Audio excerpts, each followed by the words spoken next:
All right, everyone. Yesterday, within 10 minutes of Trump making his initial tweet with regards to AOC and Tlaib and these others, I made a tweet as well saying basically it was my idea that Trump was baiting the Democrats. What he was trying to do is force the Pelosi side of the party to embrace the far left that he was attacking. See, they can't side with Trump over the far left. So that means they have no choice but to side with the far left, give them a platform. Lo and behold, what happens in what might be the most interesting day in U.S. politics since the 2016 election.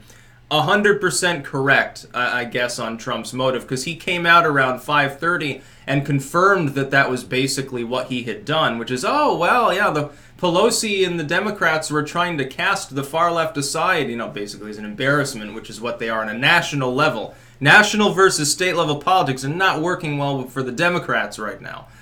And then he did that basically to force, as I said, Pelosi and the others to circle wagons around him. Now Ilhan Omar and AOC are the face of the Democratic Party. They even had a lengthy and bizarre impromptu press conference in which these people were given a mass media platform by everyone. NBC came out not long after. NBC News. Now NBC, again, NBC Universal, parent company, also owns MSNBC, Comcast subsidiary, far left, democratically partisan, I mean.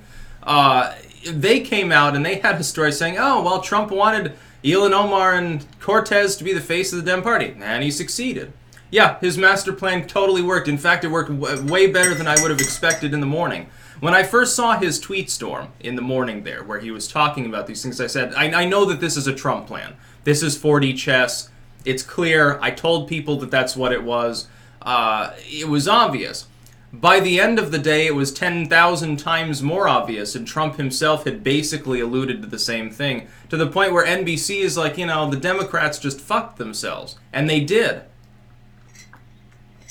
Internal polling that was not from that long ago shows that if Trump is matched up against someone who is considered to be a socialist, voters break heavily for Trump if they consider that to be the case. Trump has managed to peg multiple Democratic opponents as socialistic. What he's trying to do now is make sure the whole party is labeled socialistic. If he can successfully get the centrists, the independent voters, that 10-15% of the population that really decides elections in a lot of vulnerable states, if he can get them to consider the Democratic Party to be socialism friendly, he will win the election. Not only will he win the election, he'll coast to re-election. He will completely decimate his opponent. The Republicans will probably retake the House, extend their lead in the Senate despite a map that's 2-1 against them, and wipe them out, the Democrats, on a state level. They would be perilously close to being a minor party at that point. Then what the other effect is this. It'll complete the paradigm shift. Right now you have a lot of ideological schism within the Democratic Party. But that schism mainly takes the form of people fronting opposition candidates, like some far-left candidate, like a Williamson or a Yang, or a Gabbard from the other side, arguably. Disaffected people, they glom onto minor candidates. They threaten to stay home. They have angry words on Twitter for the DNC, stuff like that. But ultimately, at the end of the day, it doesn't physically crack the party apart.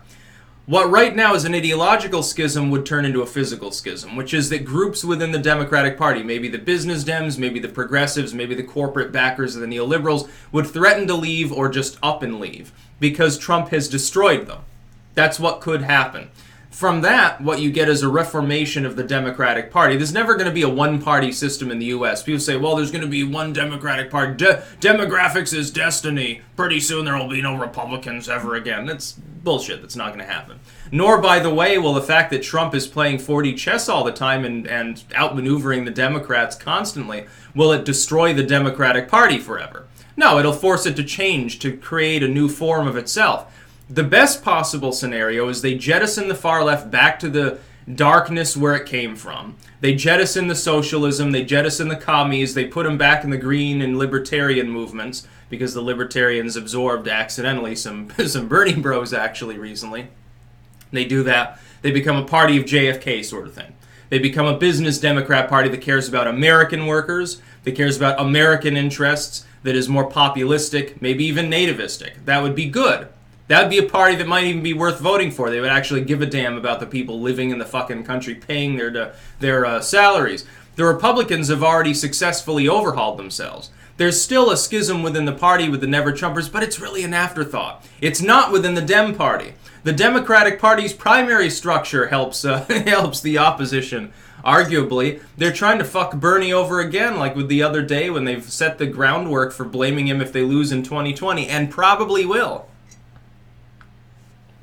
And then I saw a bunch of YouTubers were uploading videos basically saying what I had said within 10 minutes of Trump's tweet.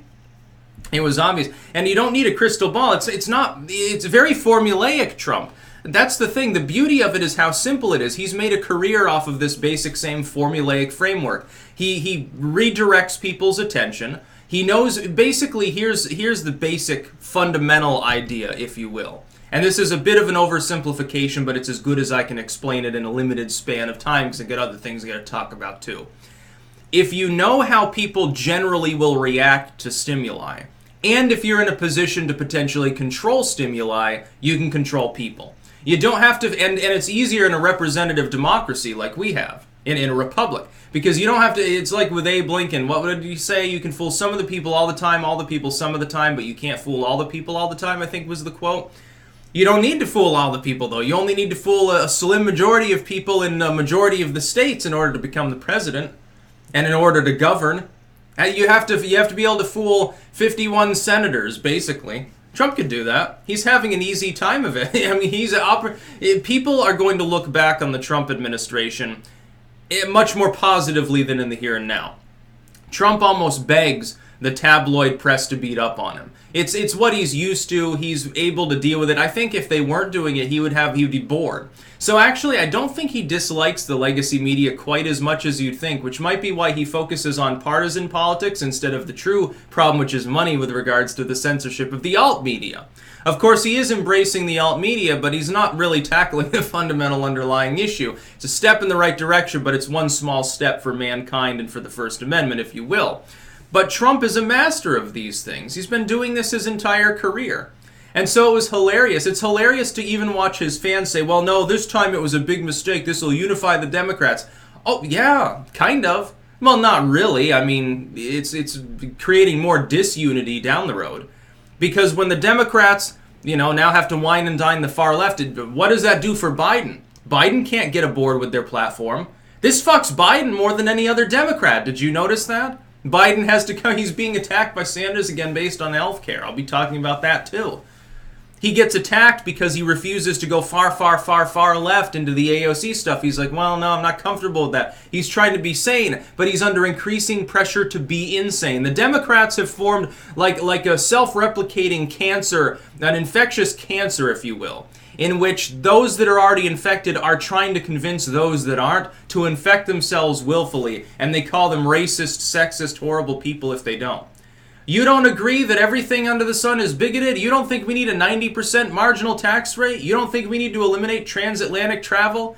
You don't think that we need to bomb the Russians? You are an evildoer. That's the Democrats of today, because they're being led by AOC and stuff. Pelosi knows this. Pelosi is probably on her 20th gin since Trump made his initial tweet. She's probably been drunk as a lord for the last 48 fucking hours dealing with this because she knows what he's doing. The beauty is, even if you know what he's doing, there's nothing you can do about it. It's like a stage magician. I've been comparing Trump to an illusionist for several years now. When the illusionist does their show, the trick's being done down here. The illusionist is trying to get you to focus up here. You don't even see it. All you see is the flashy floor show. Why do you think these smoke and mirrors sort of stuff? Smoke and mirrors, fire, pyrotechnics and sparks and electrical arcing and scantily clad women with double Ds and stuff like that. That's what the illusionist does. And loud music and stuff like that. You don't even really see the trick. You're just seeing the after effects of the trick that's been successfully completed. These people understand what Trump's doing. They know that it's illusionism, and they can't help it. They're just transfixed. He's like the best stage magician of modern times. He's up there with Copperfield and all the others. Yeah.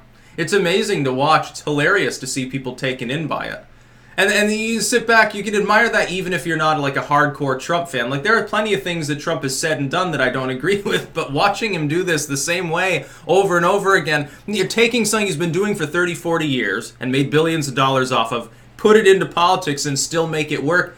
It's magical. Literally, it's a form of magic, and it's hilarious to watch. The Democrats are totally out of their league. AOC has a mild understanding of the basic concept of she understands Trump's strategy of constant attention seeking, but she doesn't understand the greater, more broad strategy that he employs with regards to his political illusionism.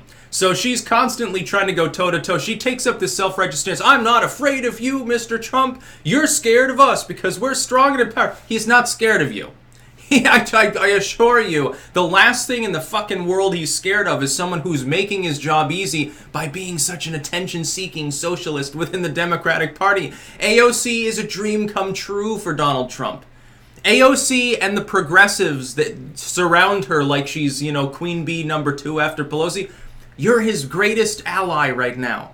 You're Trump's greatest asset in the Democratic Party or anywhere in U.S. politics, and you don't even realize it. And even if they did, what are they going to do? Destroy their own careers and resign in order to allow the Democrats to beat Trump? It's not going to happen. They're going to field candidates like Kamala and Bernie Sanders and push them to the fore and say the party is racist if they don't nominate him. When Biden almost inevitably becomes nominee, he's going to be so weakened by this, he'll stumble into the general election.